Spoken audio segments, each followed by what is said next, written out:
নমস্কার। জগতের সবচাইতে বড় শক্তি হল আধ্যাত্মিক শক্তি, ভালোবাসার শক্তি।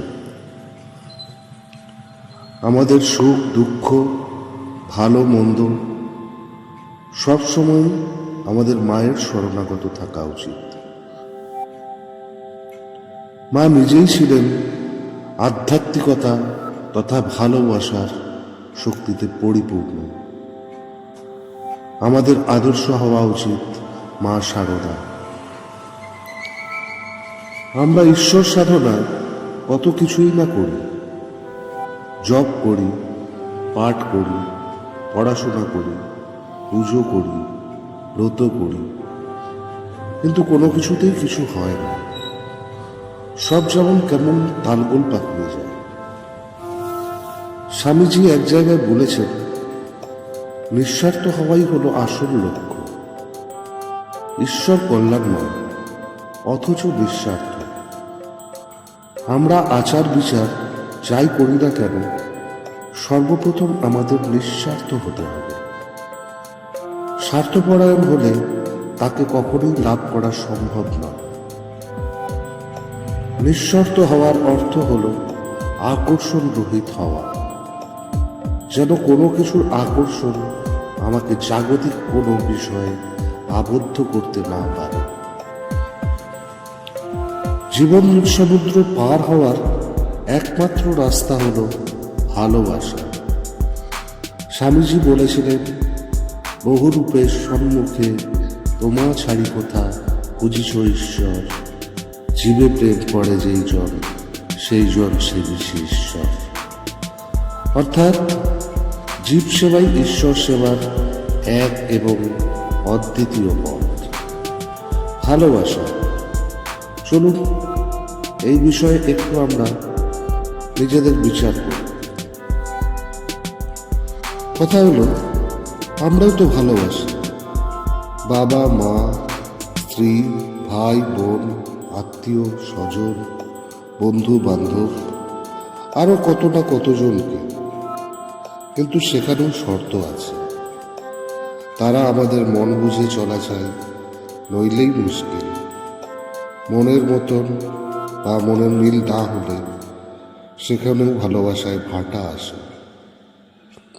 ভালোবাসা আমাদের মধ্যে বিদ্যমান, কিন্তু তার আয়তন খুবই ক্ষুদ্র। তাকে মহিরুহে পরিণত করার অবশ্যই প্রয়োজন।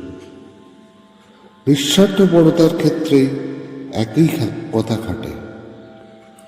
আমরা যখন কারোর উপর রাগ করি, তখন তার কৃতকর্মের পুঙ্খানুপুঙ্খ বিচার না করেই করি। অথচ যদি আমরা একটু গভীরে তলিয়ে দেখি বা চিন্তা করি বা বিশ্লেষণ করি, তখন আমরা রাগ নামক বস্তুটির থেকে অব্যাহতি পেতে পারি। তখন আমাদের বিরক্তিও নিমেষে উধাও হয়। বিচার করে যদি দেখেন, মানুষ তার ফ্রাস্ট্রেশন থেকেই রাগ দেখায়। যাজ্ঞে প্রথমেই যেটা বলছিলাম, মাতৃশক্তি, তা এমন এক স্থানে আছে যেখানে রাগ, ভয় প্রভৃতি পৌঁছানোর ক্ষমতা রাখে। চলুন একটা মজার ঘটনা। ভগবান বুদ্ধ একদা ভিক্ষা করছেন, আর এক ব্যক্তি তাকে ক্রমাগত গালাগাল দিয়ে চলেছে। শেষে বুদ্ধ তাকে বলেন, আপনাকে একটা প্রশ্ন করতে পারি? উত্তরে লোকটি বলল, হ্যাঁ করুন। বুদ্ধ তাকে বললেন, আপনি ধরুন কাউকে অনেক কিছু দান করুন, কিন্তু সামনের ব্যক্তিটি কিছুই গ্রহণ করল না, তাহলে কি হবে? উত্তরে ব্যক্তি বললেন, কি আবার হবে, জিনিসগুলো আমার কাছেই রয়ে যাবে। বুদ্ধ স্মিত হেসে বললেন, আপনার দেওয়া গালাগালগুলোকেও আমি গ্রহণ করিনি। এবার বুঝতে পারলেন নিজেকে কোন উচ্চতায় নিয়ে যাওয়ার কথা বলা হচ্ছিল? মানসিক শক্তি এবং দৈব শক্তি, এই দুইয়ের সমন্বয় সম্পূর্ণ উপনীত হওয়াই মূল লক্ষ্য।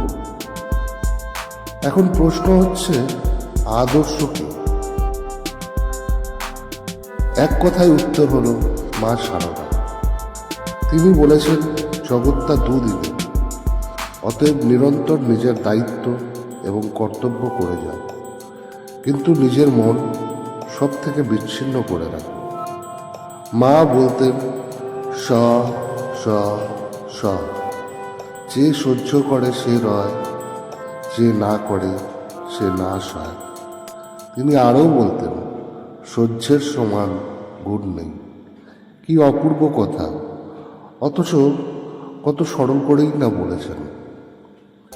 যদি তলিয়ে দেখেন, আমাদের সংসারের কলহ খুবই ক্ষুদ্রাতি ক্ষুদ্র বিষয়। আমরা চাইলেই সেগুলোকে বাইপাস করতে পারি। ঈশ্বরে মন রেখে যে কোনো কাজই সুষ্ঠুভাবে সম্পূর্ণ করতে পারি।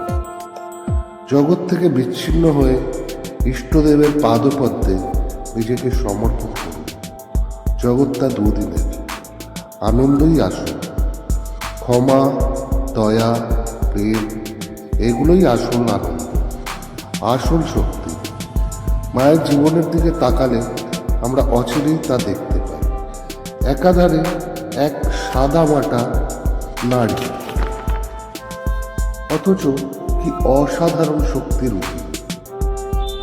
স্বামীজি পর্যন্ত তাকে অসম্ভব ভয় করতেন। অন্যান্য মহারাজদের ক্ষেত্রেও একই কথা ঘটে।